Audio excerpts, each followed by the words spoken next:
Una Lynskey disappeared on the 12th of October 1971 while walking the short distance from the bus stop to a rural home in Ratoath, County Meath, Ireland.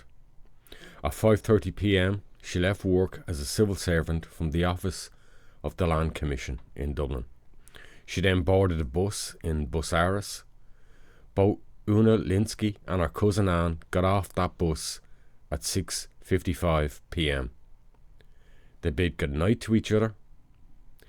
Unlike Anne, Una never arrived at her Porterstown Lane home.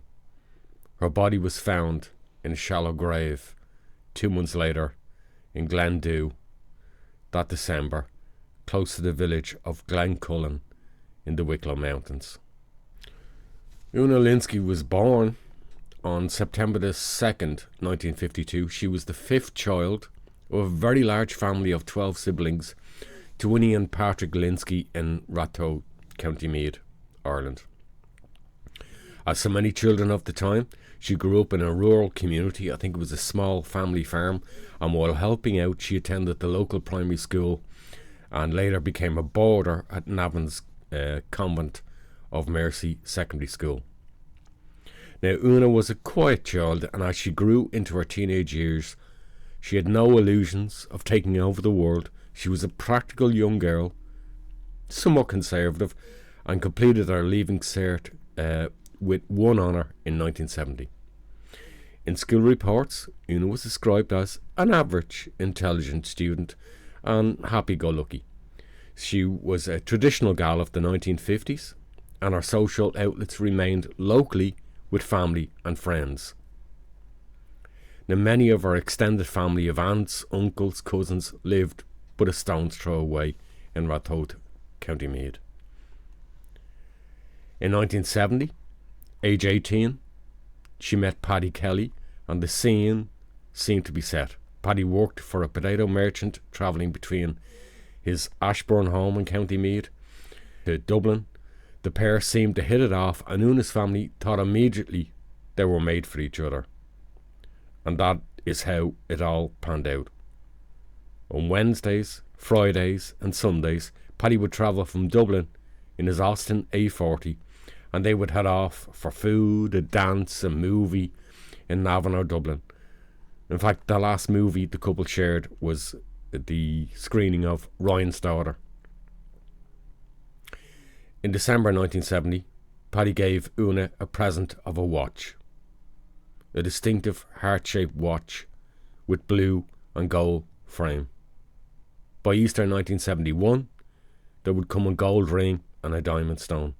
Una's mother, Winnie, perhaps unlike a lot of the other family members, had other ideas. She didn't think they were the right match. Winnie wanted the right man for her daughter. Fair enough. Una, at that time, coming up to her disappearance, had been complaining of a pain in the left side of her body for many days. On Sunday, October the 10th, 1971, Paddy Kelly called as normal to see and pick up Una. This would become a classic Irish Sunday roast dinner with the Lynskey family. The mood was somewhat strained, fairly or unfairly. Sheila, Una's sister, was already dating Paddy's brother James. Sheila and her boyfriend laid out the news that Sheila and James were planning to head off to London. Winnie, Mammy wasn't happy about that. She blamed somehow Paddy for that reason. It wasn't a happy meal, and it didn't go down too well. Later that evening, Paddy told Una he'd had enough and he hadn't enjoyed the visit, and it just wouldn't work out the way Winnie, her mum, felt about him. It was time to break it off and move on. Una, understandably, didn't take the news well, but Paddy insisted. He knew a doctor in Swords, and that doctor could see Una about the pain she was experiencing. He was concerned about it. Paddy dropped Una home that night just before midnight. On Monday, October the 11th, 1971, Una sobbed on the bus to work with her friend Anne Gockin. Paddy, Musing over his announcement of breaking up the previous evening, he rings her and he says, look, you know, I can make the doctor's appointment for you in Swords this evening. And he did that. He picked her up at 8:30 p.m. from her family home and drove her to Swords to see a Dr. Cox. And at 9:30, Dr. Cox suspected Una had an ulcer, and once fully diagnosed, she shouldn't worry, it could be fully dealt with. Perhaps from the previous evening, the couple had calmed down somewhat, and they agreed to put off breaking up. Paddy, frankly, was just pissed off with Una's mother, Winnie. On Friday, they would meet again and go dancing at the Beachmont, where the Royal Show Band were playing that evening. On the way home to drop Una off at her house, the couple picked up James and Sean, Una's brothers, and their cousin Pádraig Gaughran. The young lads were grateful for the lift home. None of them knew the devastating events that would unfold in the coming hours, weeks and months. Dropping the young lads home, the couple headed to Ferryhouse Racecourse for a canoodle and makeup. They were there for about 45 minutes. At 12:45 a.m, Paddy dropped Una off at her house, and it would be the last time Paddy ever spoke or saw Una again. On Tuesday, October the 12th, 1971, as normal, Una made her way to work as a civil servant at the Dublin office of Land Commission. She travelled home from the Dublin city centre by bus with her friend Anne, arriving at Ratoath just before 7 p.m. I think the Una Lynskey case is yet again one of those cases where the victim gets lost in the circumstances that follow. And this case, despite being 1971, is a perfect example of that. One tragedy, one murder, compounded later by another, by those who ultimately believed what the Garda were telling them. Local community, local village, and they reacted to that, and it caused devastation for multiple families. It's shortly before 7 p.m. on the 12th of October. A 19-year-old woman gets off a bus and waves goodbye to her friend. She starts to walk home. It's a journey she knows well. Usually, it takes her no more than 15 minutes to reach her house on foot. But today, Una Lynskey disappears. She is never seen alive again. The 19-year-old from Porterstown in County Meath works as a civil servant in Dublin. Gardaí are appealing for any information as to the whereabouts. I was 19 when Una disappeared. Lynskey's lived at the end of the cul-de-sac, and we were next door. There was a big family of them and big family of us. You know, grew up together. We were best friends. This is Pádraig Gaughran, Una's first cousin and next-door neighbour.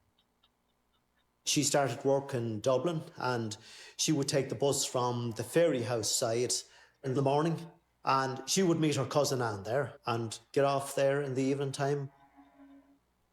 For locals, her disappearance makes no sense. In 1971, Porterstown Lane in County Meath is still a small rural community with only a few houses. Everybody knows everybody. Very little happens there without someone seeing something. Well, everyone seemed to be shocked when they heard she's gone missing. No one believed something drastic like that would have happened, you know. So it was an awful, how do you call it, frightening, scary thing. Some people thought that, well, maybe she had gone away somewhere. You know, maybe she had gone to England. Nobody really knew exactly what happened because nothing like that had ever happened or was more or less unheard of at that time. Una was a quiet individual, lovely person, part and parcel of the family. When she went missing, we expected her to say to maybe arrive back. And then as time went on in the evening, a crowd gathered and sort of a search then started, and panic crept in because we realised, well, there was something wrong. People sort of put two and two together that this car, seeing stop on the road, had something got to do with Una. A lot of people heard screams in the area, you know. So then the police started getting involved.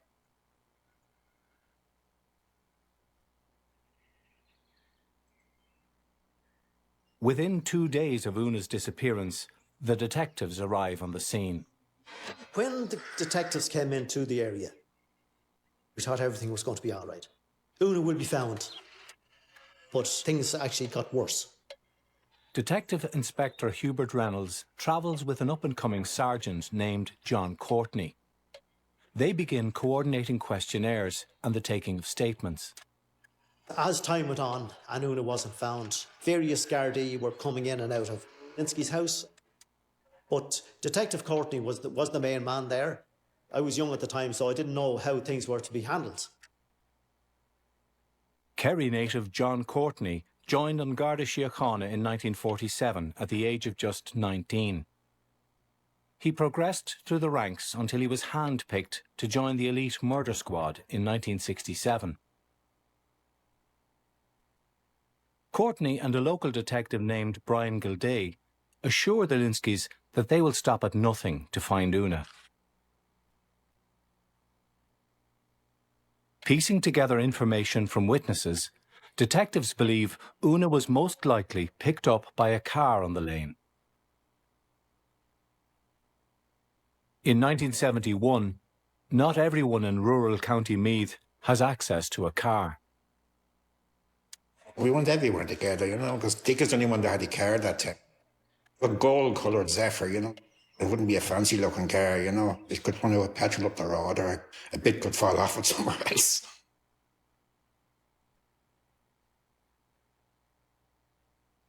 Three local lads are among those interviewed by detectives. They are Dick Donnelly, aged 21, Martin Conmey, aged 20, and Martin Kerrigan, aged 19. So we'd all leap into the back of the car with Dick, and we could end up anywhere. We'd go into town for chips or something like that, you know. We made our own kind of entertainment, you know. The three friends were on the lane that evening, driving in Dick's Ford Zephyr.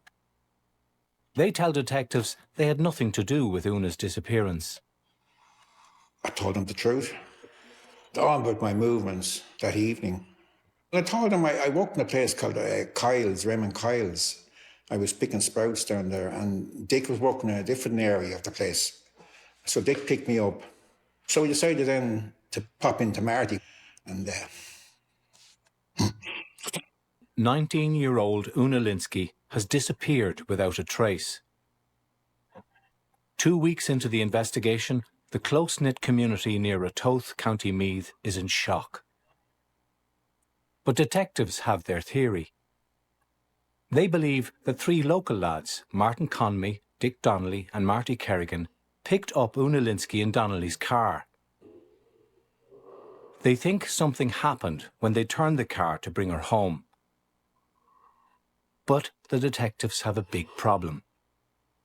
The evidence from witnesses puts Dick Donnelly's car on the lane well after Una should have been home. So, Gardaí go back to locals to review their statements. A few days later, the suspects are taken separately to Trim Garda Station for questioning by detectives Reynolds, Courtney and Gilday. The next 3 days will change their lives forever. I remember being brought into the room downstairs in the back door of the barracks. They were standing up, the two police, and all of a sudden I could hear Courtney saying, "Where is she, a murderer? What did you do with her?" And Jesus, I said, "What's happening?" I said, "Where's who?" He kept saying, "You know, Una Lynskey, what you do with her?"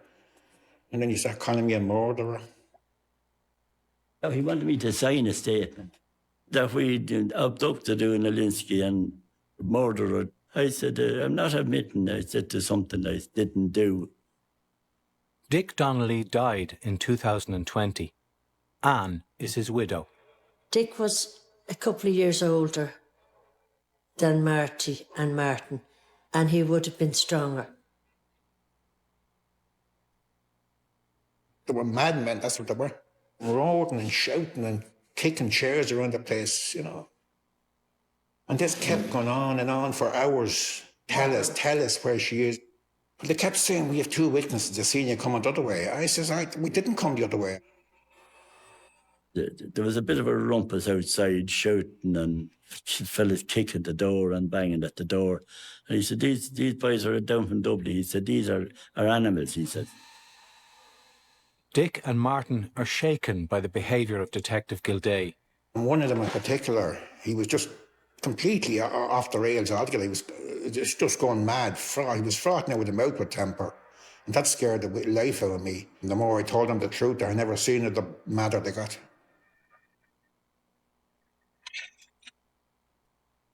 The door opened and in comes this other guy. Gave me such a slap across the face. It was the same as somebody shooting you. And he said, "You'll tell us what we effing want to know." So he would reach into the fire, pull out the poker, and stuck it into me arms and me side. I was actually roaring, screaming with the pain. I thought he was going to kill me with the poker. He was pushing in so hard into me side. In a nearby cell, local lad Christo Ennis is listening. The voice I recognised was Courtney. Of all the voices you could hear, he'd stick out a mile. He did. Very heavy voice. But I heard this screaming and crying, and they were getting a beating. Simple as that. Christo is Martin Kerrigan's best friend. Unknown to the others, he has also been taken in for questioning. I was waiting for my turn to get bet. I had decided that I couldn't go through the pain that I was listening to. I had made up my mind that the minute I got a belt, I was going to hit someone. Once I hit him, the two of them were going to half kill me and I'd be knocked out. And that'd be it. I'd be taken out there in an ambulance or something. I remember the police saying to me that your mother was in hospital and you put her there. But my mother was never in hospital.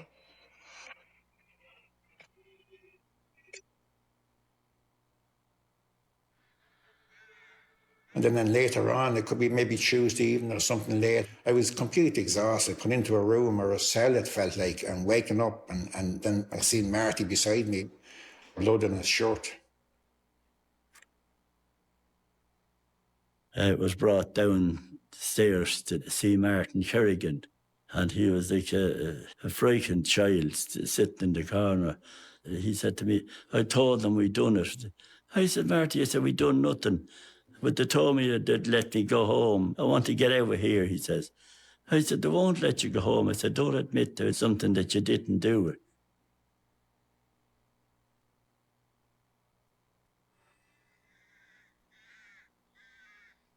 When the inspector came in, he says, "The other two, that's meaning Marty and Dick, have gone home and they've dropped you in it." And here was me then, just make up something to satisfy them so I can get home. And they start talking and saying, "Okay, I seen her. Just tell them what they want to hear, you know." At some stage then during all that, I said, "Christ, Martin, what are you saying? This never happened." And next thing he left and the other two came back in. And that's when one of them drew out and hit me a belt on the side of the face and I just fell straight on the ground. Then he caught me by the hair and lifted me straight up. And then you could see the hair giving way in his hand. I could feel the lump in the side of my face getting bigger, you know. It's been 3 days. Humiliated and exhausted, Martin makes a decision that haunts him to this day. I'd come to a point then where I'd say, I want to get home, I want to get out of here. Courtney was writing down and Gildee was just standing over me, just making them mad faces, you know, and very aggressive looking. So eventually I just started making up a story with their assistance. He'd say, well, where did you meet her, above or below the bridge? And I'd say, below the bridge. And what side of the car did you get into, back or front? And I'd say, okay, the back. I was just so scared and frightened, I just wanted to get out of there. In his signed confession, Martin Conmey says he was in Dick Donnelly's car with Martin Kerrigan when they saw Una Lynskey on Porterstown Lane. They offered her a lift. Una Lynskey kept asking, where are you bringing me? She tried to open the door handle. Martin Kerrigan again put his arms around Una Lynskey's waist. She made some little movement. Donnelly stopped the car at the stop sign, and as he did, Una fell over against the glass of the passenger door. It appeared to me she got weak. Martin tells detectives that Una was alive when he left his friends in the car with her. I got out the left rear door. As we were parting, Donnelly said, I'll see you. He then drove off towards Dublin. Downstairs, Dick Donnelly is refusing to sign a statement. They would have had to kill him. He would never have signed a statement. But his friend Martin Kerrigan is signing a statement for the local guard, John Harty, following his own interrogation by detectives. As we went down Porterstown Lane again, Una tried to get out of the car. I caught her and I hit her, and then she put her head out the window. I thought she fainted. Donnelly got out of the car. He lifted Una Lynskey off the seat. He walked across the road to the pond or quarry. He threw her into the quarry. Word of Martin Kerrigan's confession in Trim Garda station immediately gets back to the Lynskeys. I was there in the Lynskey's house. I remember Garda Harty coming in, saying they had found Una, that she was in the pond. And there was a lot of commotion. There was a lot of noise going on. People were angry. Detectives bring Marty out to a nearby pond to show them where, according to his confession, Dick Donnelly dumped Una. Members of the Garda sub-aqua team began a search. The search centred on the Wilkinson estate. But Garda divers find nothing. This is actually embarrassing for me now to be talking about my age, you know. Why is that, man? It's just, I was only 20 then, you know. I was never in the police station in my life, and not confronted by these, they were madmen, that's what they were. Scared the life out of me. And after 3 days, that place destroyed me. Without a body, detectives cannot bring murder charges against the men. So they are released pending further investigation. Martin Conmey's sister Mary is just 16 when he arrives home from the Garda station. I remember seeing him come in the door. And I still remember the colour of his face. It was snow white. And seeing one side of it all swollen. But it was just the overall look of him was like somebody totally in shock. And I just kept looking at his face and the hair, bald patches on his head where his hair had been pulled out. And I just couldn't fathom that policemen did this to someone. I'd never seen violence. Like, Dick Donnelly then came in and it was his ears I kept staring at. They were bluey black, swollen, both ears. Teenage Mary is not the only one shocked by the injuries. Una Lynskey's aunt and uncle visit the Conmey family home that night. Pádraig Gahan is their son. My father asked him straight out, did he have anything to do with it? And Martin said no. And he could see that Martin was in a bad state. My father was a very reasonable man, and he could see that there was something terribly wrong here. The 3 lads, he said, are innocent. They're innocent lads, and stay out of it. Well, after the lads were taken in for questioning, the whole thing changed. It broke the community. It destroyed it. It cast a shadow over them.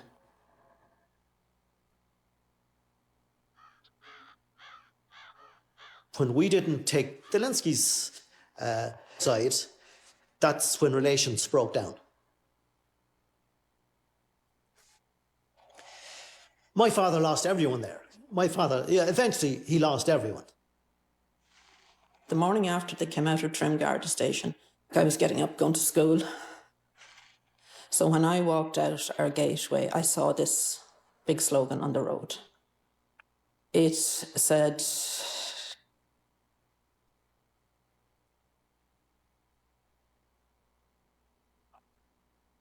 there was a stick drawing of a gallows and someone hanging from it.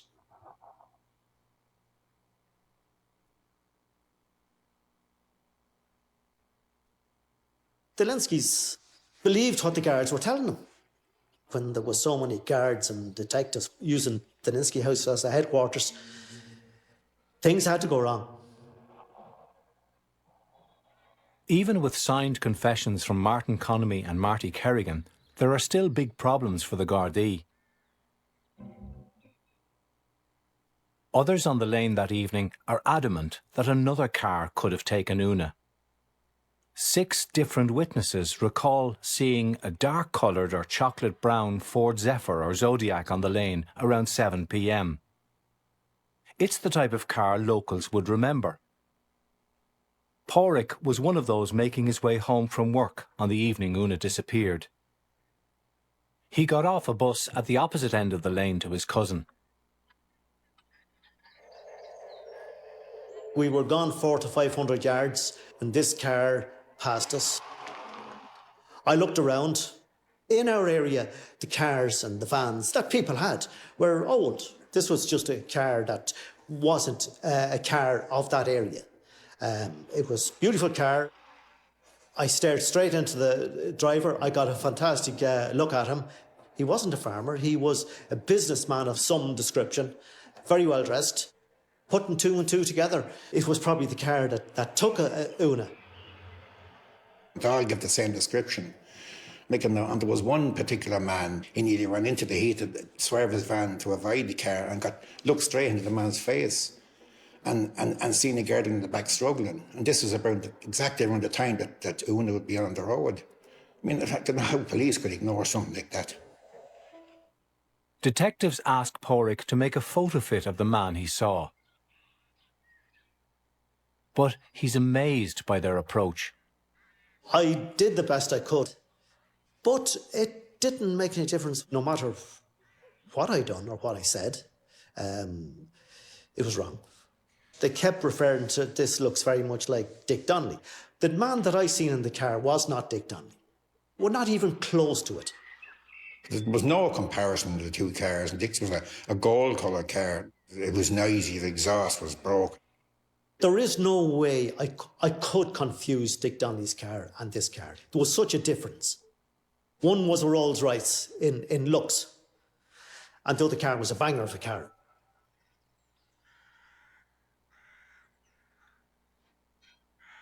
Then a breakthrough. 3 months after Una disappears, a workman on this isolated stretch of road in the Dublin Mountains makes a shocking discovery. Now, when Una's body was found, this was on Friday, December the 10th, 1971. Local farmer James Williams was cleaning a drain on the side of the road near the pine forest on Glendew Mountain. His attention was drawn to something across the bank, maybe 7 or 8 yards from the road. It was a metal fire grate resting on top of a piece of black felt in the middle of a clump of bog flowers. He grabbed a shovel and removed some gorse bushes to see what lurked beneath, and, to his horror, he discovered a human skull. When emergency services carefully peeled back the black felt, a badly decomposed body was found lying on its back in what appeared to be a hastily dug shallow grave. It was fully clothed, and on the wrist of the left arm was a gold heart-shaped watch. You'll remember the watch, Paddy, the gift. And on the ring finger of the right hand was a signet ring with a red stone. Again, this was something that was significantly recognised by Una Lynskey's family for identification purposes. Despite a thorough post-mortem, the then state pathologist, Professor Maurice Hickey, was unable to establish a cause of death. With the autopsy now complete, Una's remains were prepared for a proper burial. We thought when her body was found that now the truth will come out. We'll find out who did do it. But her body was very decomposed, and that didn't happen. It was an angry time for the Lynskeys. Very angry time. Tension started to grow then. We were all terrified. Anne Donnelly is not only Dick's widow. Her maiden name is Kerrigan. Marty is her younger brother. Marty was the only boy at home. Yeah, he was spoiled, yeah. Yeah. Naturally. He had loads of friends. He bought a little motorbike of Martin Conmey, and he loved it. And he'd travel up and down to work on that. The likes of Marty wouldn't go out on his own. He'd have to have someone with him. You know, there'd have to be a few, because you couldn't risk it. A week after Una's body is found, Marty Kerrigan is out socialising with his friends in Ratoath. He was walking up the village when Garda Harty pulled up. Marty was going to Kilmoon to a dance, so Harty was bringing him to Kilmoon. Pádraig Gahan is with Marty in the back of the local Garda's car that night. There was a motorbike accident with one of the local lads, and we stopped there to help. Garda Harty leaves the scene to make a phone call at a nearby house when suddenly 2 cars pull up. 10 men get out.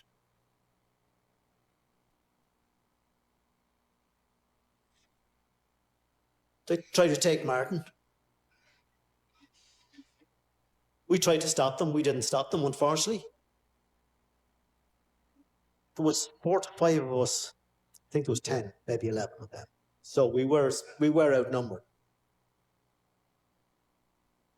Someone went in out of Garda Harty to tell him. But by the time Garda Harty arrives, Una's brothers, Sean and James Lynskey, and their cousin John Gahan, have taken Marty away in their car.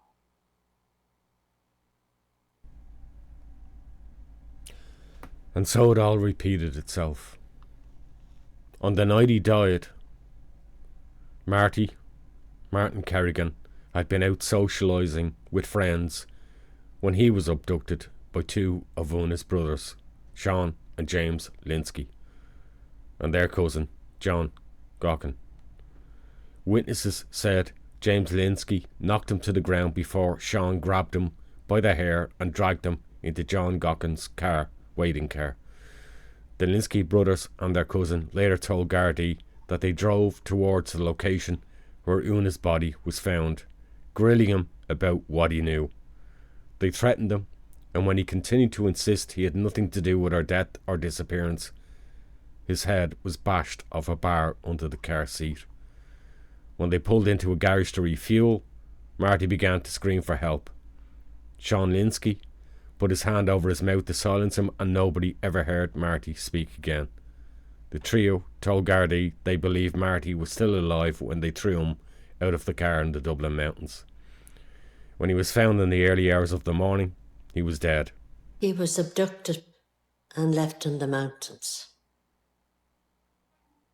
And at 3 o'clock in the morning, we got word to say that he had been found on the Dublin Mountains.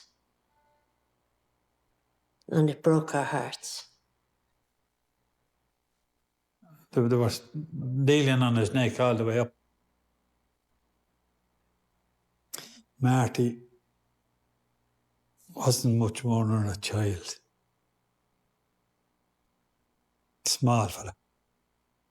The dead youth had been questioned on a number of occasions with 2 other locals in connection with the disappearance of Una Lynskey, whose funeral took place only last week. Martin Kerrigan's body is dumped just yards from where Una Lynskey was found a few days earlier. Devastated my father and the whole lot of us.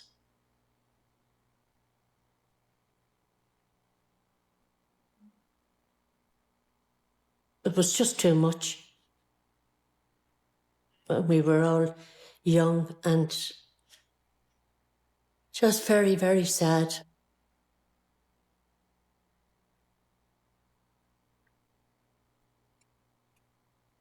Una's brothers, Sean and James Lynskey, and cousin John Gahan are arrested and charged with Marty Kerrigan's murder. They're found guilty of manslaughter. They receive prison sentences of between 2 and 3 years. I felt it was very unfair. It looked like Marty was on trial. The guards were on their side. They convinced Lynskey's that those 3 lads had done it. Myself and Sean and James, we done everything together. We were best friends. I can understand their frustration, but it wasn't their job to take him from Ratoath, take him up the mountain and kill him. That wasn't their job. If the guards did their job right, Marty Kerrigan would still be alive today. Then, Marty Kerrigan's friends, Dick Donnelly and Martin Conmey, are arrested and charged with the murder of Una Lynskey. When it got to court, I felt this is it, the truth will come out now, and my legal team will fight to prove or to show that these confessions are false and that I told the truth initially. But first of all, I could see police getting up and taking the Bible and saying, there was never a finger there in these lads. We talked nice to them. And By the time of the trial, John Courtney's career is on the rise. He's now an inspector.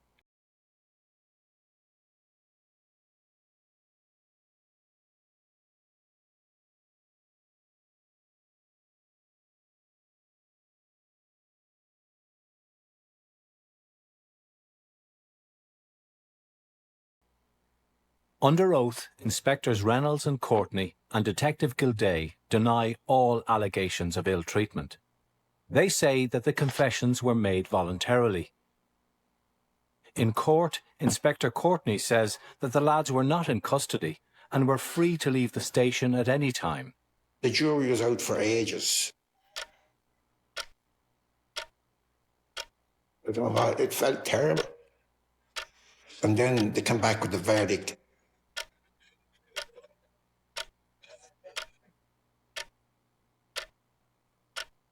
Guilty. Guilty of manslaughter. Into the early hours of the morning, this was, and then the two of us were taken away, me and Dick, locked up. Martin's teenage sister Mary is in court when the verdict is announced. I heard this kind of commotion behind me, and I looked back to see my father just slide down the wall. His legs had just gone from under him, and people around him were trying to support him.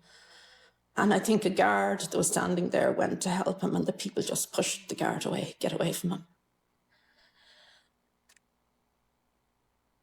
When you're innocent, you know, you're hoping that the truth will come out, or something will happen that God couldn't allow something like this to happen.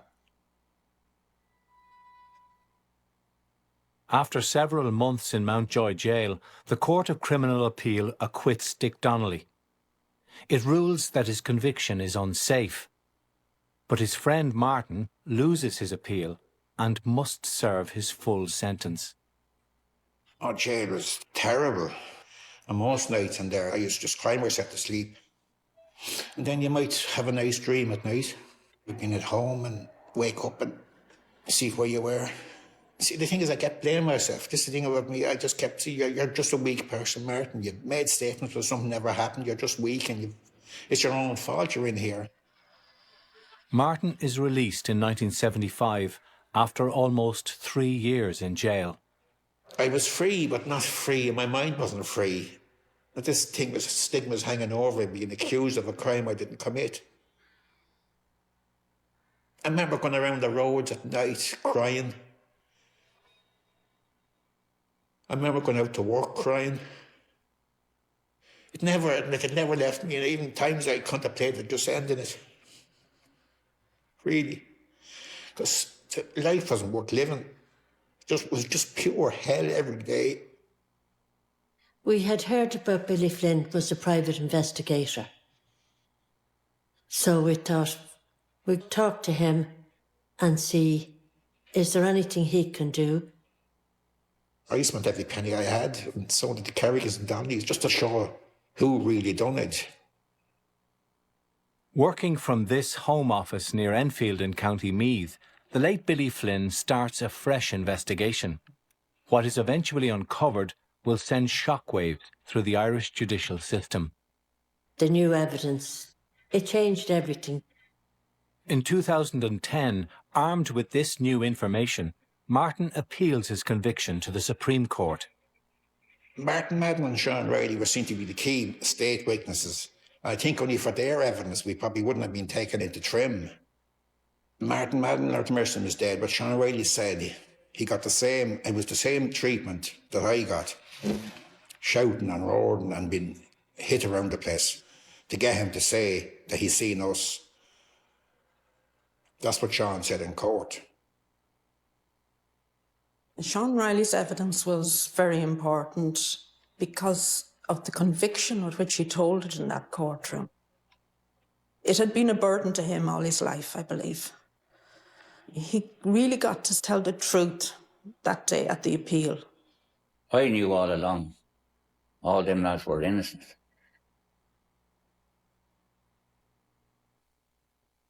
And unfortunately, Martin Kerrigan lost his life. I don't feel very good about it. Shortly after Una Lynskey vanished in October 1971, young Sean Riley, who lives on Porterstown Lane, gives a statement to Garda. My first statement was given with no pressure put on me at all. And I know myself that every word I said in it was true. In his first statement, Sean tells detectives that he was sitting in his friend's car in his driveway around the time Una disappeared. He heard a car pass his gate, but he was facing away from the road. He's very clear he could not see the car or who was in it. They knew the first statement I made, but that story wasn't suiting them. But this statement is never presented at Martin and Dick's trial. A different one is used in evidence against them. A statement Sean Riley gave to detectives Courtney and Gilday after his own visit to Trim Garda Station. I arrived below in Trim and I was brought upstairs into a big room. They were roaring and shouting at me. They weren't happy with the statement that I was after giving. They were doing relays. One of them got up then and he punched me in the side and I got a slap across the face. The two detectives want him to identify the car that passed his gate as Dick Donnelly's, placing Dick on the lane at the same time as Una. He kept at me for me to say that I knew who was in the car, what colour the car was, what speed it was going at. And this was impossible.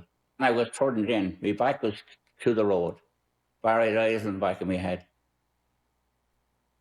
After hours of interrogation, Sean provides a new statement to Detectives Gilday and Courtney. This time, it clearly identifies the car as Dick Donnelly's. The statement says the car was being driven at a very fast speed with Dick driving and Martin Kerrigan beside him. He says he couldn't be sure if there was a third person with them. It would take almost 40 years for Sean Riley to set the record straight. There were 3 judges there. Hardyman was the head man. Well, I would have told him the way I was treated in Trim, and that the way I was pressurised, and kept putting questions to me over and over and over again. In 2014, the Court of Criminal Appeal declares a miscarriage of justice. Judge Adrian Hardyman's ruling is damning. It is very striking indeed that, only 4 days later, Sean Riley gave a statement which was radically inconsistent with the first. Mr. Riley says that the second statement was obtained by pressure from the Garda, including physical assault. This is the only explanation before the court from either side for his changed evidence. Hardyman also notes that although Detective John Courtney gave evidence before the court, he was unable to explain why Riley's crucial first statement was not provided at the original trial. No explanation whatever was put forward for non-disclosure, despite the fact that Chief Superintendent Courtney was available and more than capable of giving evidence, which in fact he did. Hardyman wonders why the driver of the Zodiac or Zephyr car was never traced. A large dark car was seen by a number of witnesses. The original investigation did not appear to reach any conclusion as to who the persons in that car were. It seems obvious in the present case that there has been a grave defect in the administration of justice, brought about by members of the state.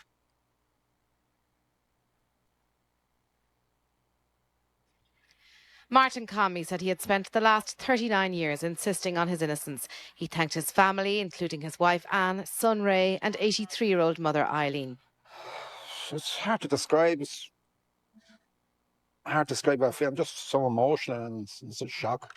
I'd just like to thank all my family and friends and my legal team for all the work they've done. It was a weight off my shoulders to know that Martin Conmey was a free man and that he had put up with so much. I wanted to clear these lads' names. I also just wanted to make sure that to put the thing right. We were all pressurised, and they were trying to get a result there and then to say they were great men, you know. The public thought the guards had done their homework. But I knew they hadn't, because the way they acted and the way they pressurised everybody and hounded you and brainwashed you.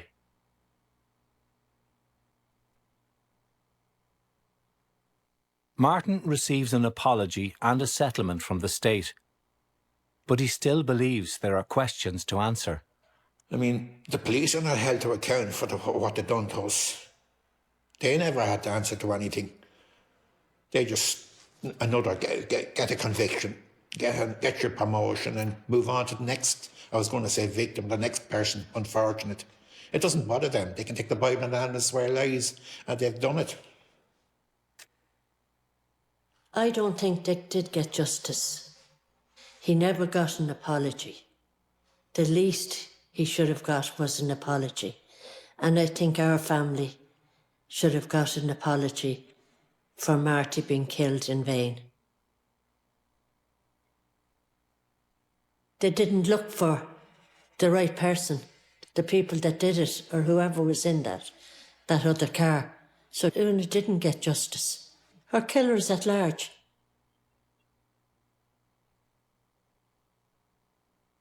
I had to go to bed every night looking at this man, and I mean I did. for I don't know how many years. I couldn't sleep without seeing his face. I don't know to this day why they were hell-bent on convicting 3 local lads. Every time any of these allegations about the guards were made, they were always about the mid-70s. And it always annoyed me that nobody knows about our case, that they were at this way before the mid-70s and 80s. They were doing this at the beginning of, right at the beginning of the decade.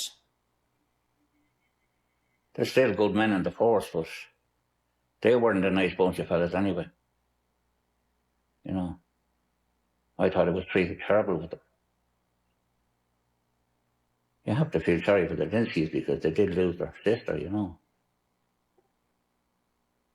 have to feel sorry for the Kerrigans as well because they lost a son.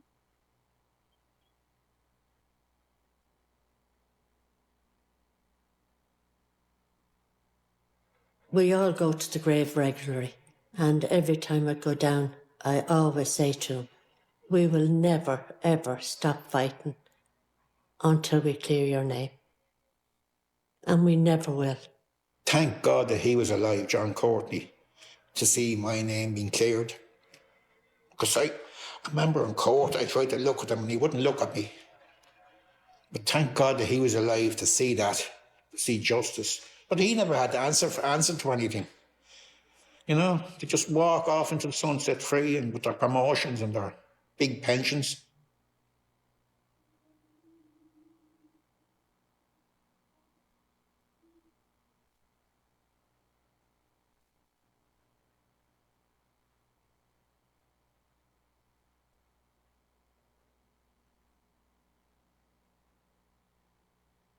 No one else has ever been convicted for the murder of Una Lynskey in 1971.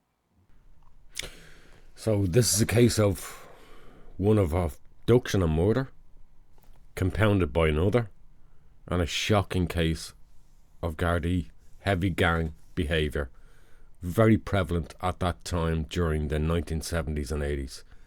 But most of all, it is still a gross miscarriage of justice, leaving the murder case of a 19-year-old girl still unsolved more than 50 years later.